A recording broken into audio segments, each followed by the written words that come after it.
প্রিয় দর্শক, সবখানে এক অদল বদল।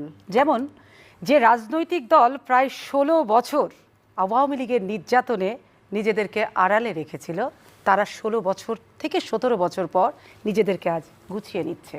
অপরদিকে যদি আমরা বলি, যে রাজনৈতিক দলটি ১৬ বছর প্রকাশ্য দম্ভের স্তম্ভ তৈরি করেছিল, তারা কিন্তু আজ অদৃশ্য হয়ে গেছে। অপরদিকে সবচেয়ে বাস্তব এবং সত্য কথা এটাই যে ছাত্র জনতার রক্তমাখা বাংলাদেশে রাজনীতির সাপ লুডু ছাত্র জনতা এই দেশে আর খেলতে দেবে কিনা, নাকি ছাত্র জনতার গণ অভ্যুত্থানে নতুন যে বাংলাদেশ, সেই বাংলাদেশটা জবাবদিহিতার হবে। সেই জায়গাগুলো, সেই প্রশ্নগুলো নিয়েই আজকে metro same to the point শুরু করছি। সঙ্গে আমি শোভা ইসলাম, আর আমাদের সঙ্গে সম্মানিত আলোচক তিনজন। আমাদের ভার্চুয়ালি যুক্ত হচ্ছেন ব্যারিস্টার নাসিরউদ্দিন অসীম, আন্তর্জাতিক বিষয়ক সম্পাদক, বাংলাদেশ জাতীয়তাবাদী দল।